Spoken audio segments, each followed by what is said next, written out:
Hey guys, all right, congratulations, you've got your pool coming and you've also ordered some rototherapy spar jets to be drilled into your shell, so a set of 4.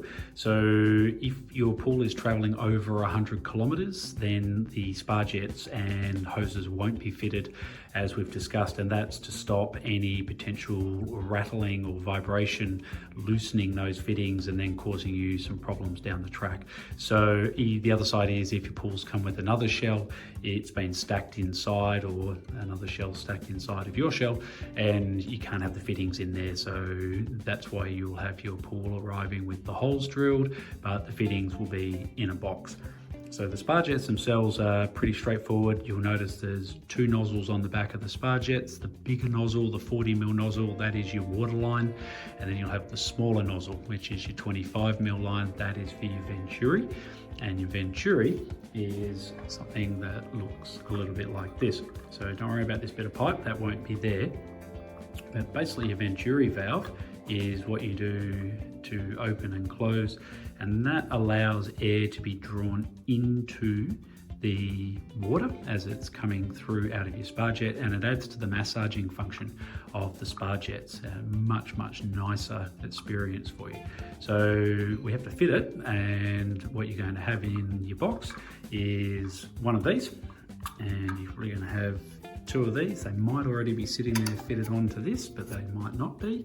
And you'll also have an elbow. Now, sometimes this elbow goes missing. We don't know why, but it's just a stock standard bit of plumbing fitting you can get from Bunnings or any hardware or plumbing store. So what do we got to do with this thing to get your Venturi jets up and running and the lines connected?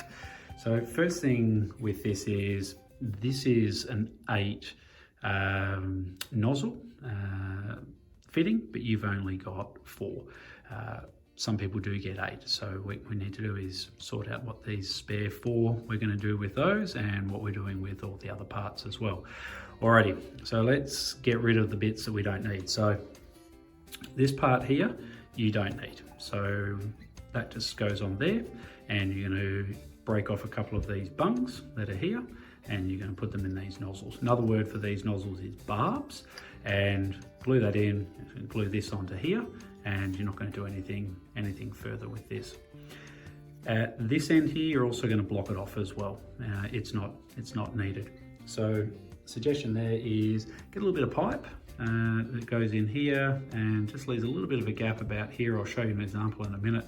And then you're going to put your end cap onto this as well. You're going to break off another couple of barbs, and you're going to glue them in to here. So that's going to sit something like that. All right, now what do we do with these nozzles or the barbs that we're not using? So you can break these bungs off and put them in the end. It's a potential leak point, but as long as you glue them in really well, then you won't have any problems.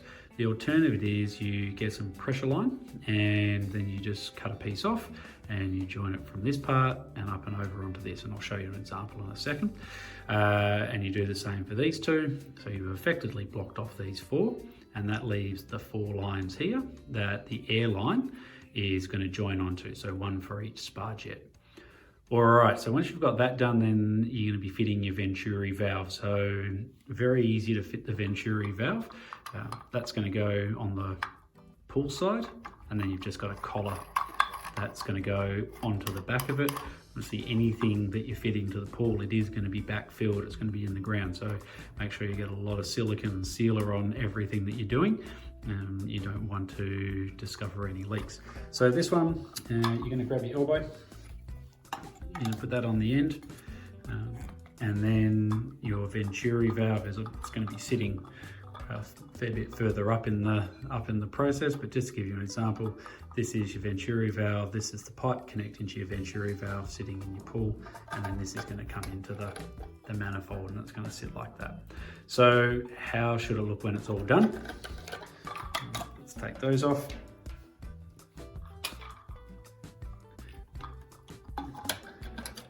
Okay, so you can see here, so the bungs are in each of these barbs, or the nozzles, and they've been broken off here. Same with here. In this example, these aren't glued in, but again, it's just 2-part pressure glue. And this is the hose that I was talking about here. This is now glued on, and it just takes care of that. Just again, a lot less likely to ever want to leak. And that's what your Venturi manifold needs to look like once you're all set up and good to go. All the best with the install, and happy swimming.